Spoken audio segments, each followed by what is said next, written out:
Well, I'm not sure if you're really going to be too happy about this. So she really didn't give me the full gamut of what she was going to do because I think she wanted it to be a surprise, but she really did. Her whole presentation was about not being one of the guys, and I thought it was and it was funny how, and I don't know if it was more virtue signaling from the 98% of the men that were in attendance. But they all like really like, oh, that was so impactful and it meant so much. And I just thought I'd bring it up only because I don't know if it's not impactful unless people act, right? So it'll be interesting to see how impactful it really was. But her speech was just about her journey of trying to get into broadcasting and how women in that hockey world don't get the opportunity to be a seasoned broadcaster without somebody saying, well, we're going to give you the opportunity to be a seasoned broadcaster. So her whole speech I thought was great. She mentioned you.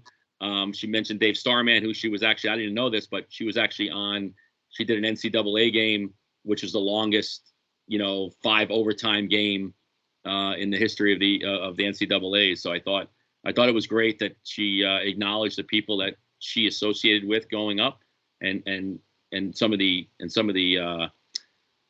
limitations that she had trying to get into the business, but I just thought I'd bring it up only because I did actually think it was a great presentation. But I think it's one of those things when the people that have the power to make that change, which obviously ESPN did by saying, okay, we're going to make you a seasoned commentator by giving you opportunity to be a seasoned commentator. I thought it really was the take home point of the presentation.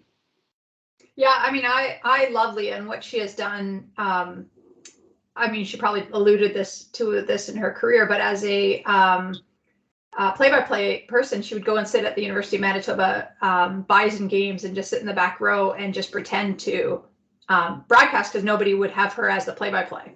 And she just kind of had to build herself up, and nobody was giving her a chance.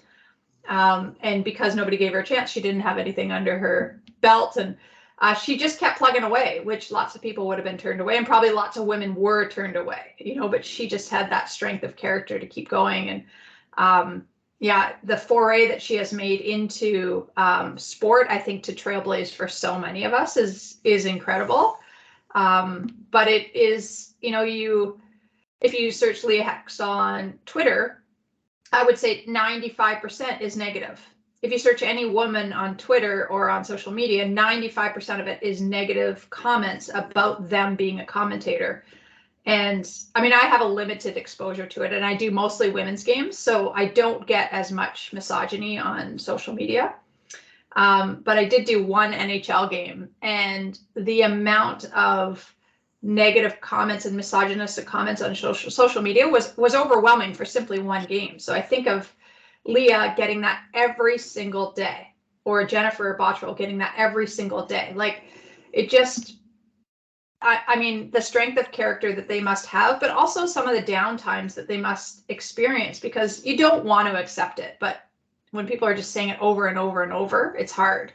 And you really have to notice the positive comments, and you have to rely on your network of people to know that you did a good job. But that's why people like Leah, Tara Sloan, Cassie Campbell, I mean, those guys not only have to do a good job on TV, but they have to put up with just still so much. And the Stoolies, or the Barstool sort of whole segment of hockey, just tries to tear them down over and over. So amazing what she has done, and just amazing kudos to Leah for being the person she is, and for trying to evoke change too now, which is great that she's giving these presentations, because if somebody says it's impactful, it likely is. Hopefully it is longer than just a one-day impact.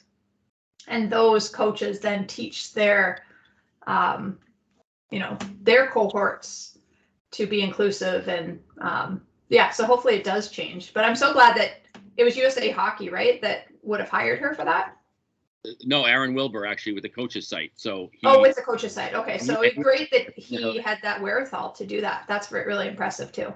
Yeah, and I'll let Tom had his hand up, so he can go. But I think just real quick, I mean, it was, well, from a man's point of view, and it was horrific. I mean, she shared these screenshots of the DMs and the text messages and for somebody like me, like, it's hard for me to have empathy about it, because I don't even imagine like anybody doing that. I'm like, I'm far from. I'm like, who? Yeah, like, who are these people that are doing this? Like, you don't know those people, yeah, or do we know them? Who knows? It didn't matter who those people were, because it wasn't like Doc Emmerich saying it to her. It was some guy sitting on his couch in his basement, who doesn't know anything about the sport, So I think she did bring that up. That it's horrific to hear these things, and I think as a personality, and yourself too, right? Being a public figure, you almost have to train yourself to understand that these people don't know me, and they don't know who I am, and they have nothing to do with me, but they can impact me just on a typewriter or on a keyboard. That showed your age there, Mike, on a typewriter. On my compact disc. But I think it's I think it's a great, I mean, like I said, I almost felt good for myself that I was like, well, this is so out of the realm of what I could even imagine. And I was like, okay, well, at least I'm not in that world with, like, I'm not associating with people that are in that position to do that. But I can't even imagine what it's like to have that happen to me. But Tom, I know you had your hand. Oh, and just one last comment. It just shows that all of us can hire those women like that to give presentations at our events too. Like, I think that's so impactful, because you know what it was like to be in that audience. So no doubt about it. Go ahead, Tom. I think you were up. Yeah, my main comment was kind of back to the old conversation about conferences, but I hear comments about it all the time when I play hockey, about the different commentators, and I think Botterill is the most accepted one of all, because just the way she presents and backs up with the video and all this sort of thing. I think she won people's respect.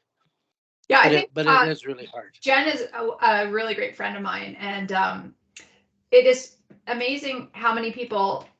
She's incredible at what she does. For having 1 year at this level under her belt, she's done exceptional. But it's amazing how many people will comment to me on what she is wearing. Like, have you talked to Jen about what she's wearing? No, I haven't talked to Jen about what she wore on Hockey Night in Canada. That was not part of our conversation. Like, it is still such a, like, Bieksa doesn't get comments on what he wore. So Jennifer online gets way more positive comments, but lots of comments about her attire, which to me is bananas, but we're still in that world, I suppose. But you're right. She's done just an exceptional job of, I mean, she's so articulate to begin with, and with a Harvard degree, working as a professional speaker, and having done, I think she did 3 or 4 years with the Islanders first before she got sort of into that position. So she sort of practiced and had a great platform to be able to do this for before she was sort of promoted to high level Hockey Night in Canada. I would totally agree that Bots is fantastic. Cassie does a tremendous job. Like, as I said, Sammy, like you and Renata did a great job. The U18 stuff are really terrific for Renata to jump in there, and with very little experience, did a pretty nice job for a first time out. And I would have to say, like, I was really impressed with whatever it's TSN, Sportsnet, whoever did the official hiring, to put Poundy in as sort of the lead analyst between periods on the Memorial Cup was really a terrific choice, and I think she did a really fabulous job.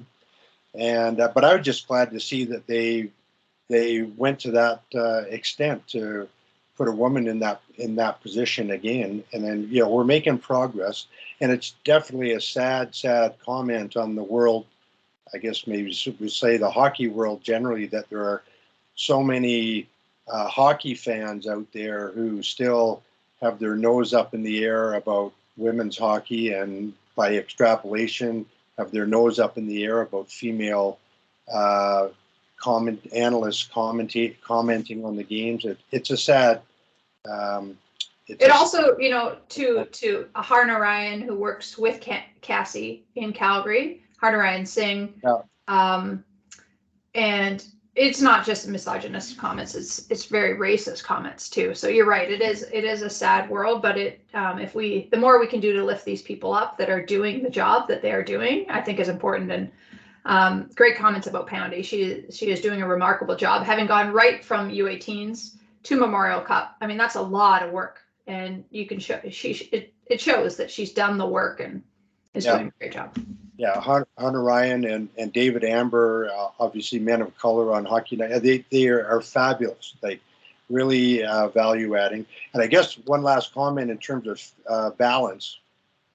Elliot gets many comments on his clothing wear as well, and deservedly so, I guess. But, yeah, that might be a different reason. Yeah, it should be off the table and to a large degree. But it is entertainment, and hey, great on Bots if she's whatever she's wearing, and if she sticks out because of color or something different, who cares? It's entertainment and whatever. But that's not how we judge her. She does a terrific job, you know, analyzing and supporting her analysis as you have done and as Poundy has done.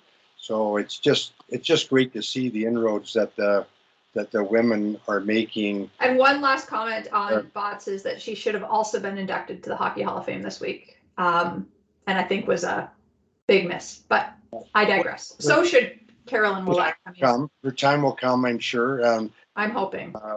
The Finnish woman was long overdue as well. Yes, Rika Salonen, not to take anything away from her. But they could have inducted too. And Bots has been waiting now for 10 years. It's been a while. So anyways, I digress. Yeah. Lots of hands up. Almost all of you, speaking in the female you, had to wait far too long as well, but her time will come, I'm sure. But listen, I just wanted to comment. I don't watch the games anymore. I watch between period commentary. And I listened more to the women that are speaking and breaking down what they see, the details of what they're picking out, and Jennifer's exceptional. What Cheryl Pounder did at the Memorial Cup, she was with, who was the lead man there from Calgary that was broadcast? Button. Craig, yeah. Good, really good guy too. A video breakdown of a player that got his first ever hat trick and had a clip where he back checked to prevent the free player receiving a pass. And she pointed it out, like the detail, how she articulated it. It was amazing. And a little while later, in the next period, Button showed the same highlight of the same player. Now, I didn't need to hear it twice, but that's how astute Cheryl's observation of what was going on there, and just the watching of the game and what they're seeing and pointing out. Those are details of the game that coaches want to see. And I think there's that line, Sammy, like you said, you got to keep the fans in mind that are, who's your audience? So in my case, our audience is pretty academic, and I watch the benches if I watch NHL games, and I watch the communication of the players and the communication of the coaches with one another or the players. So I don't know whether you have to get old to get to this, level of concern or interest, but that's happened to me, and I'm just so proud of the girls that fortunately, Tim, we've been able to work with and coach over the years, and as they take over in different capacities, number one, getting the female game to grow, but also I think they'll have an impact on the male game and the way it's played, both physically, technically, and also emotionally. I think it's just a really good experience and a good balance. So, well, we could say facetiously that all of those women were exposed to superb coaching over their careers. Laugh out loud. Well, Kim, as you know, when I took the job at the Oval, I had coached 3 high school sports: football, all boys; track and field mixed; wrestling started out all boys. And when the girls joined in, they saved the wrestling program at the school. And that was neat to be able to work with the sport of wrestling and watching the females come into the game, into the competitive wrestling, and how much they brought to the program. It was just amazing. And then, of course, now in Olympic wrestling, you're watching the female wrestling and the male wrestling, and I think it's really good. Sport is a good way of the inclusivity. And Sammy, we talked the last week's session where you had mentioned, and maybe you can allude to it again just for editing's sake, how the generation of kids growing up, whether it's street hockey or how they're going to be much more receptive to making, changing things for the good. Can you comment, Sammy, a little bit on that?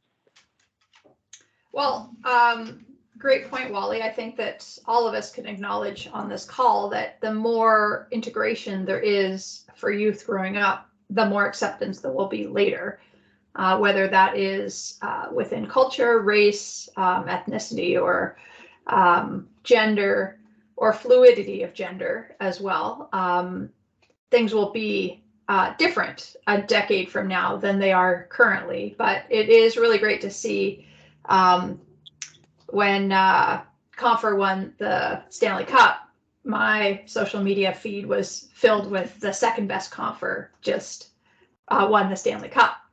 So that people are acknowledging that there are incredible athletes that are women and that are girls, and I just think the exposure is so key. But the one thing I did mention last week, Wally, was the nomenclature for men and women that is changing. And just for the people on this call to reiterate that male and female are the words used for what a baby is born and what somebody is born with. So male or female is what they're born with. Women and girls and boys and men are what people choose to be. So those are way more inclusive words. So when we refer, and actually talking to Katie about Hockey Canada and Teal, they said that at Hockey Canada, they're changing all the nomenclature to get away from female hockey and getting into girls and women's hockey to be more inclusive of perhaps women that weren't born female, to feel inclusive within the game as well, and vice versa. So it takes some time to get that out of our language. And Kim McCullough referred to it as well, because she runs a business called Total Female Hockey. So how to change that. So the way that I've taken female out of my hockey schools altogether. So it's just Sammy Joe Small Hockey School. But other ways to change that, if it is part of your nomenclature, is female and those that identify as girls or women. Now, I'm not an expert in this field by any means, but if you do have any questions, make sure you Google your nomenclature before you publish anything or put anything out there. So just wanted to put that out there.